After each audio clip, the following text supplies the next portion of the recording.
How's it going, everybody? Doing an eating pretzels vid here today, and just rambling a little bit as always. I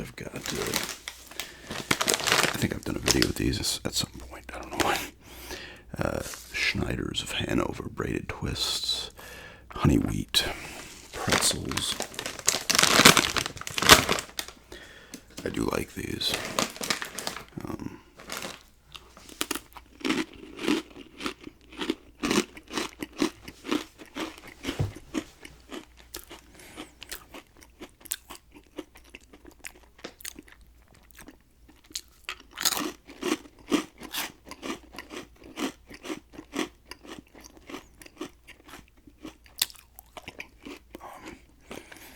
I've been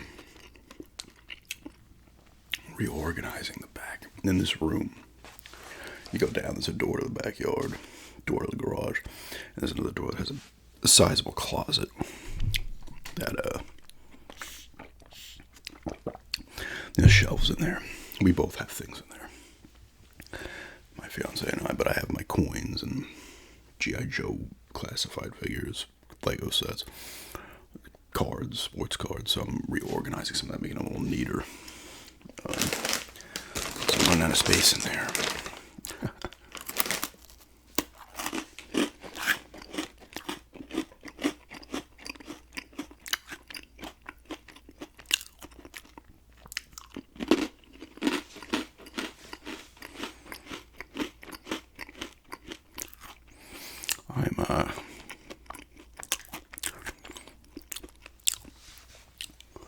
I think I'm going to pick up on, I'm not going to unbox it. The card unboxings just don't do well.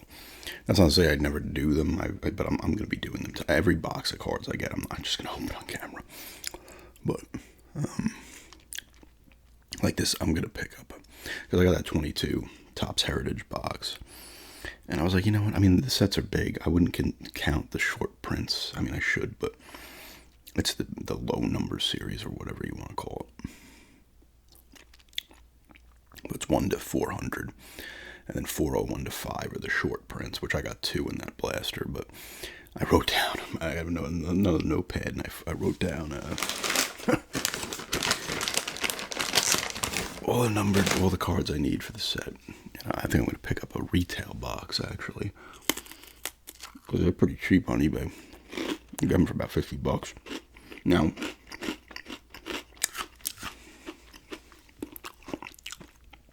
on YouTube,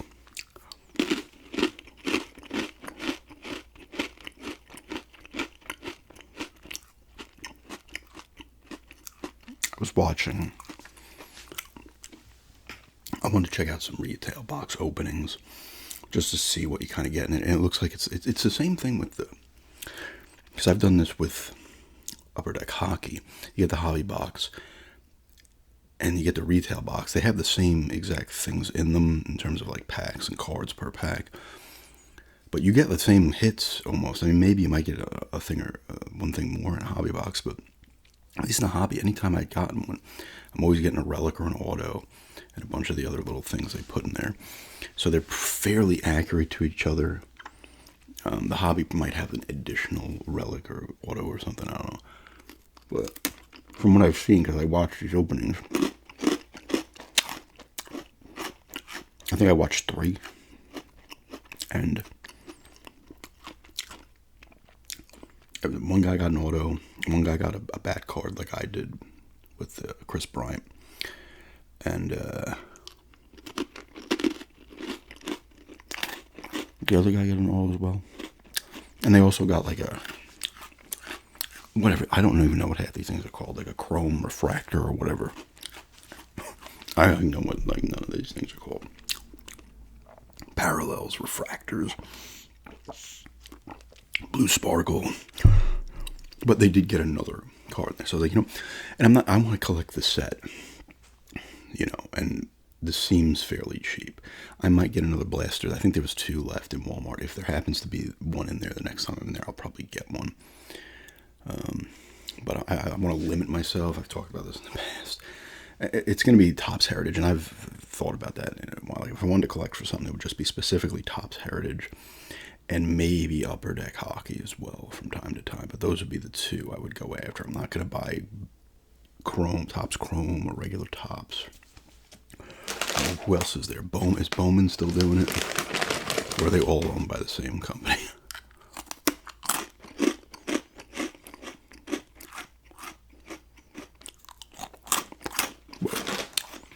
Don Russ.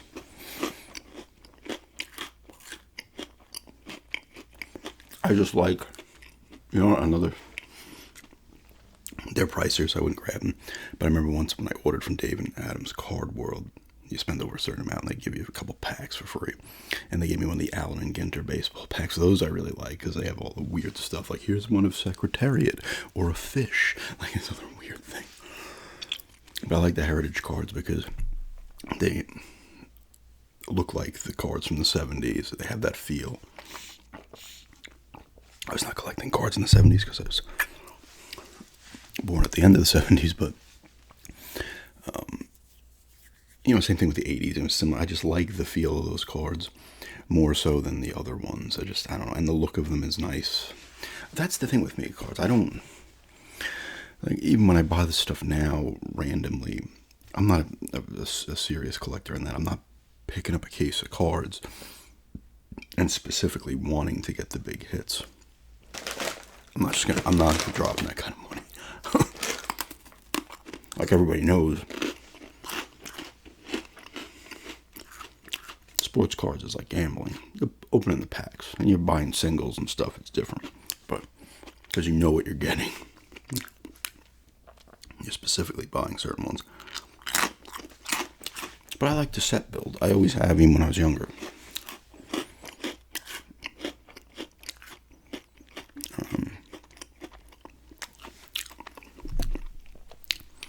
So I kind of want, and they're bigger sets.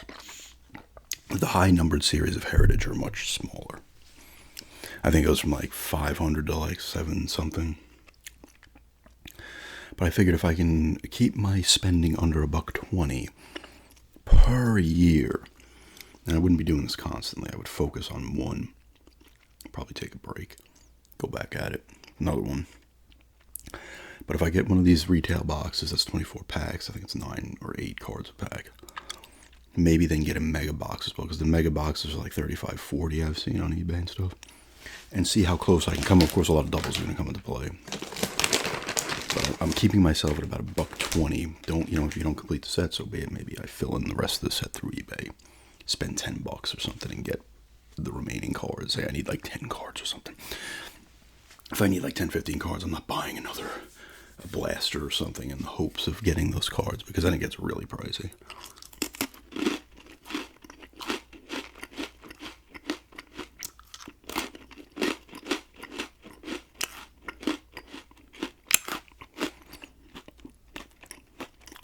Anything cool I get across along the way, great.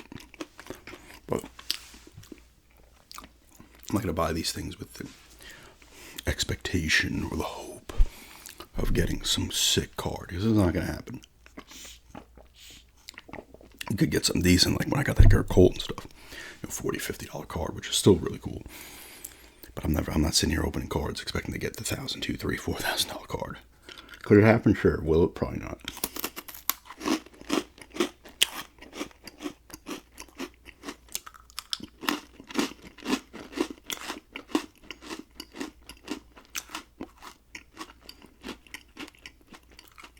That's what I want to do. And just see. Because that's what I always like doing that. That's to me when I was younger too. Because when you were younger, you were trying to get certain rookies. Like, I want to get the Griffey, the Frank Thomas, the Barry Bonds. I'm just going by baseball, Jeter. Because I was still collecting when Jeter came out. Although, when Jeter's rookie came out, nobody really knew what he really, how great he was going to be. I did have his rookie. I don't know what happened to it. I might have sold it years ago.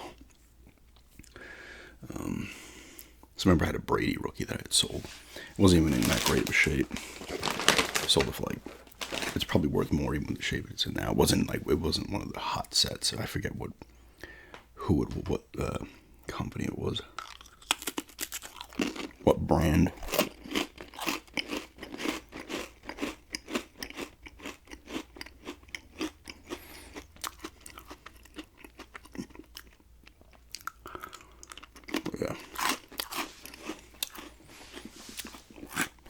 because I do like cards. It's just an expensive hobby.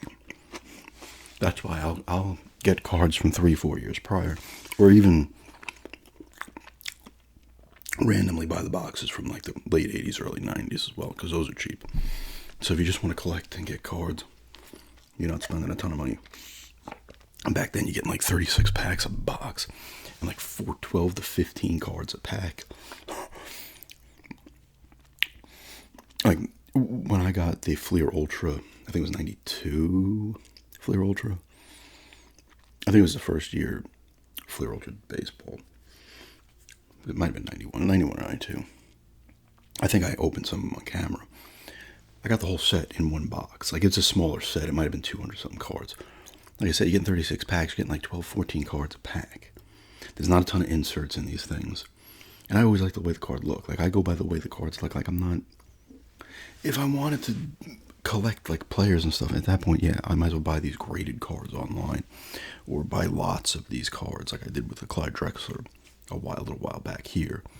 You know, I spent like $2 and change to get like 10 Drexlers, like, which is also a great deal.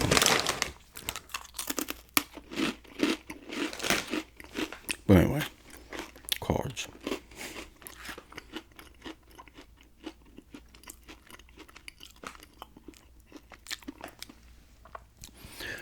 Got a Way Out last night on the Xbox. That's the first game by I guess the people that made Split Fiction and It Takes Two. My fiance and I played some of it last night. It's pretty cool. It's about two dudes. I forget, Vincent and Leo. Pick whoever you want to play as. They're both in jail in the beginning, and you break out. We're at the breaking out part. We're running through the woods. Pretty cool. A little, because they split the screen when you're both doing stuff. It's kind of cool how it works, but like if you both go to talk to like an NPC at the same time, you just have both conversations going on. You can't focus. The gameplay has been a little awkward at times. But overall, it's pretty cool. You're doing little things. Oh, like I have to grab a wrench. You pass it to me through the bars. You know, we're unscrewing the stuff for the toilet to bust open to go through. But the other guy's got to watch for the guards and then try to distract them. And then you switch roles when they're unscrewing their toilet and stuff. Obviously, there's more than the prison stuff because we're already now escaping maybe like 2 hours into the game. Pretty cool so far. It was on sale for $9, so.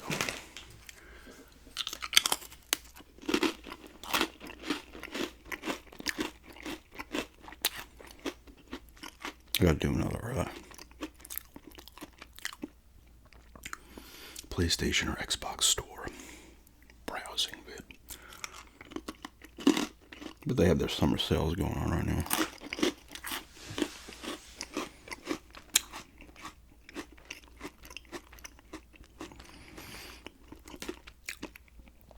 I did pick up another 2 games because I had the $10 I put into my Steam wallet. And with $10 when the Steam has sales, you can literally get like 5 games. I was able to get 4. I got the 2 Might and Magic games. I still have like 40 something cents.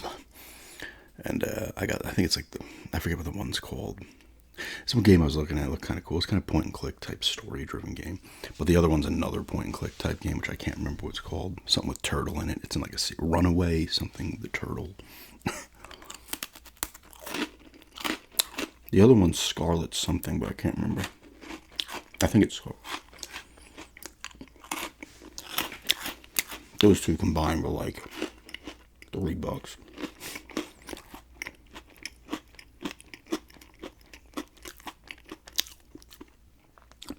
You cannot beat Steam when it comes to the sales. They have their big ones, but they also they'll just have them all the time where you're looking for games. And if you have them on your wish list, they'll notify you if one's gone on sale. Like the other ones do too, if you put the wish list stuff. I think I mentioned, maybe I didn't. I haven't started playing it yet. I keep forgetting I have it. But I still have like maybe like $7 or $8 left on the gift card I got for this PlayStation for my birthday. I picked up. I was waiting for it to go on sale, and it did during this big sale they're having. Xbox is having their summer sale, Sony, Steam. Steam is over, I think, but I assume Nintendo is as well. But I got Fatal Frame 4, A Mask of the Lunar Eclipse, I believe it's called. That was a Wii exclusive, only in Japan, and now they have since put it out here. Because I'm like, this is going to go on sale again. I had 45 after I'd gotten Oblivion.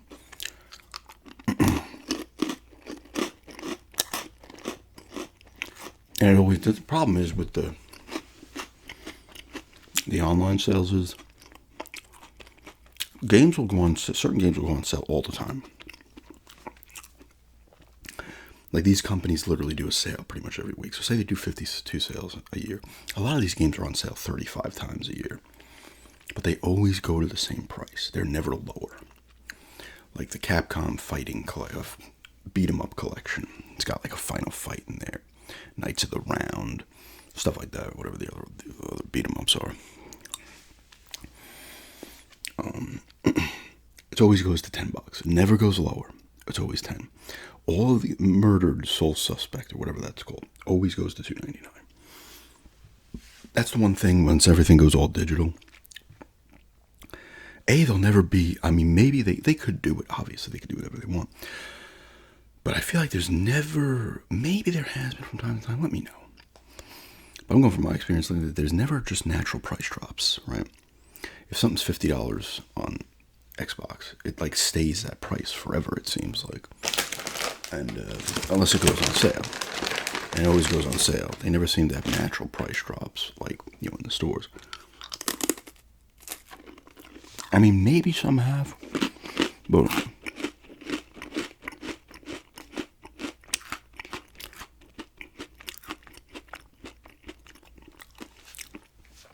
and obviously returns are always a problem. I know on Steam you can do it. I think you can return games on Xbox and PlayStation 5, but apparently, I don't know. I remember watching a video, this was a while ago though,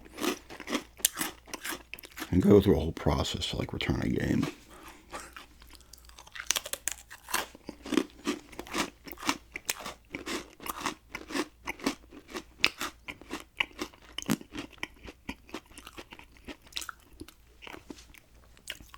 I like the physical media still. I always will.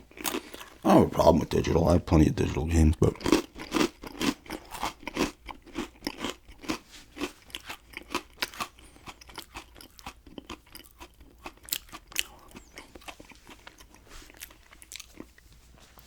I like to have a nice mix of both.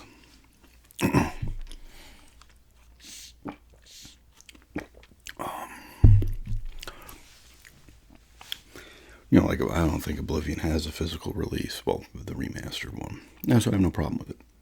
Mask of the Lunar Eclipse, I can't get it unless it's in Japanese physical copy. And that's still kind of expensive. So I have no problem getting it. If I have a choice, but like if A Way Out, for example, they have it. I was looking at physical copies in GameStop and stuff, so eBay. It's like $16, $17, $18 for used copies. Get it for $8.99 digitally, I'm going to do it. So depends on the situation. The plus is, when it comes to the older physical media, it's still there, right? The PlayStation 2, the NES and stuff. I know you can get disc rot and you can get cartridge rot as well over there. Disc rot apparently is a problem. I remember watching a lot of videos of people talking about like their discs just being rotted out. Often not that long time. I have not experienced it myself. But there's pluses and minuses to both. And then you got the stuff like where it's like you don't actually own the game. Nintendo saying this stuff and Ubisoft. You own just the license or whatever the fuck it's like. All right, I'll go back and play my NES and Super NES and Genesis games. But I will say, it seems like a lot of any video game companies, like the higher ups, are like so out of touch with what the consumers want. The guy from Ubisoft, like they'll say something about like games, and they're like, well, we shut this, like just something stupid, and it's just like, dude, it's the complete opposite of what people want. Like, what are you doing?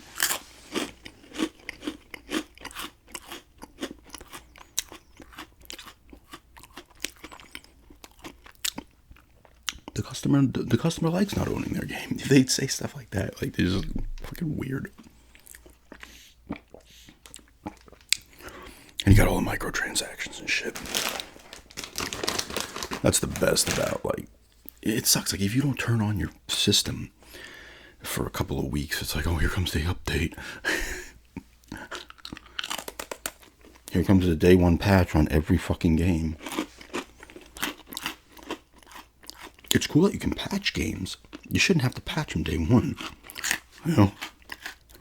It's kind of cool that you can... you almost become the game tester, right? Because some of these games, you're not going to find all the bugs in them. In Elder Scrolls or GTA 6, it would take an eternity to find everything, right?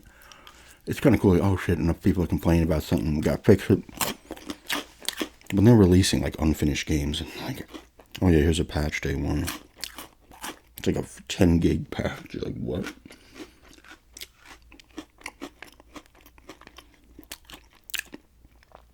I should say game companies do a pretty good job of making you want to hate them for a multitude of reasons.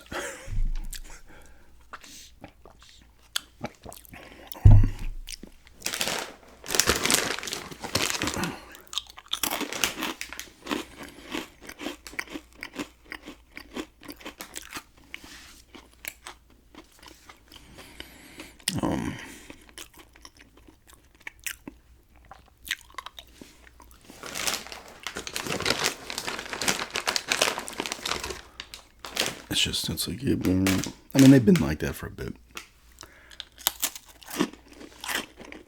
All that bullshit started in the 360 PS3 era.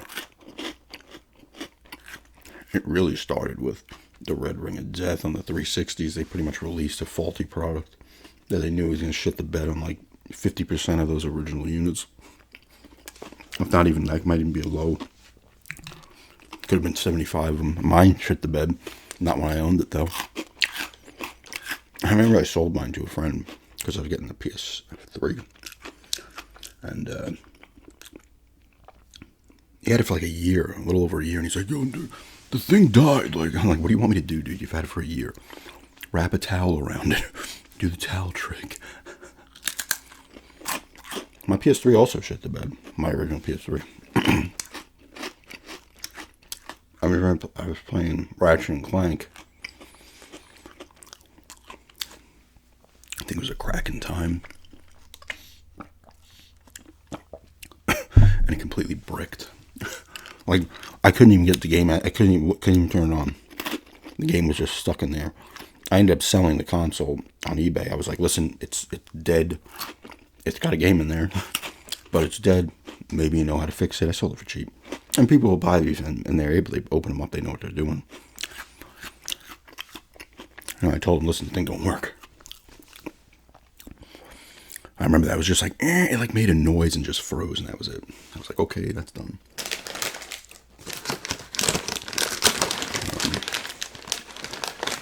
That would have been,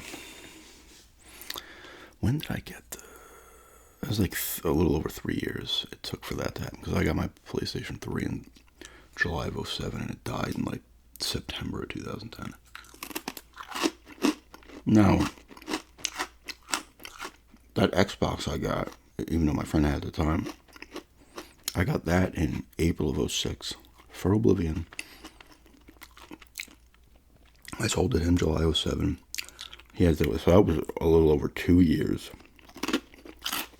And that one shit out.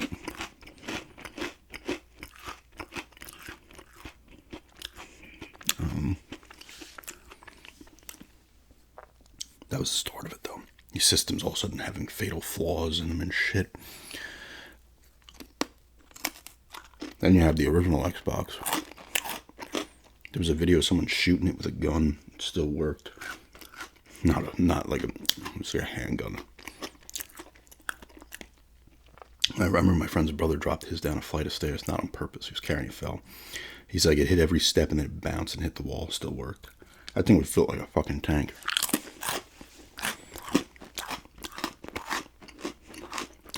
It's still my favorite Xbox. Out of the ones I've played. I've not played Series X, but I know I wouldn't like it more.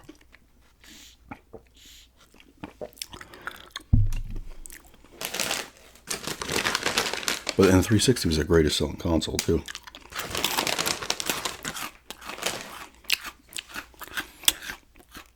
They did a lot of good stuff there, even with that bullshit, because then they made the newer ones, and they have the Elite and the Slim, and everything was fine again. They just wanted to rush it out to have a year on Nintendo and Sony. They still ended up selling the Wii went nuts. The PlayStation ended up selling more units than the 360 by a little bit, but that's because they just kept pumping games out for it. But third-party stuff, like, I think overwhelmingly sold better on the 360, like the Call of Duties. It's opposite now, or it turned opposite, like by the PS4. Call of Duty, Assassin's Creed, shit like that would always sell a lot better on the Xbox. And Microsoft just is what it is now, I guess. I don't even know what they want to be anymore.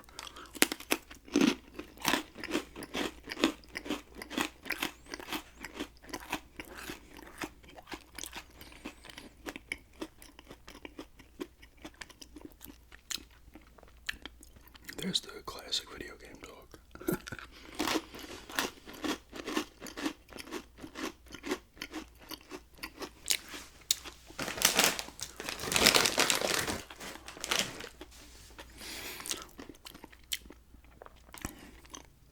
We watched Dangerous Animals with his name Jai Courtney. I don't know the woman's name, the main woman, and there's another guy in there. He's a serial killer that does. Like, can swim with the sharks and stuff. He brings them on, and the two people in the beginning he puts them in the cage. They come up, then he kills the dude, and then he films a woman being fed to the sharks. That's his thing. It's pretty good.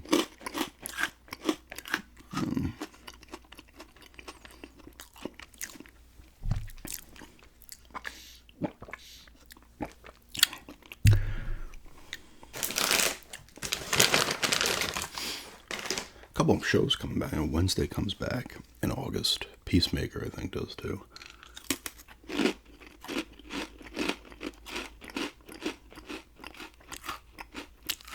A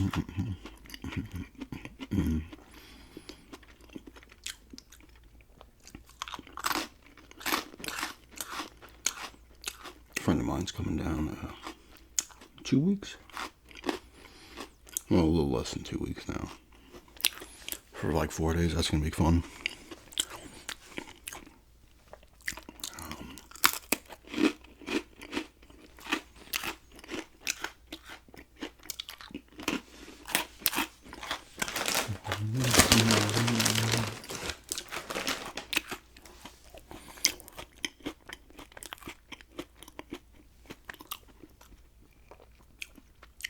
I eat this 1.5. I'll be done.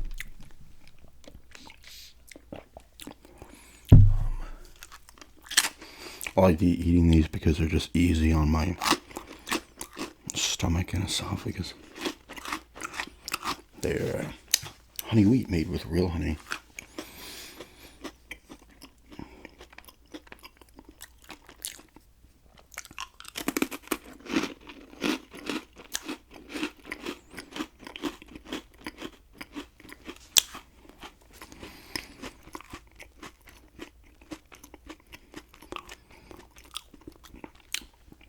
I actually gotta check the salt levels in the crawl space for the salt softener system we have. You gotta buy 2 things of salt and dump them in. Goes through them for the water.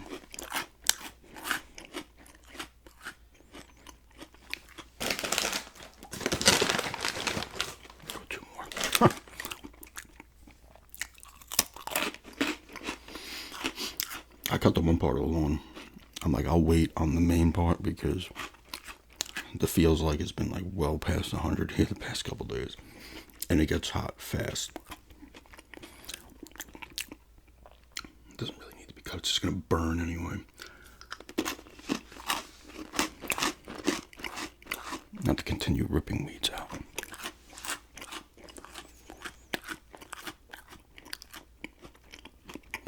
But yeah, another ramble, and these are good. I'd get these. You like them? I give these a 9 out of 10 for a snack. Just eating some pretzel twists, whatever the hell they're called, braided twist. I'm just gonna call them pretzels in the description.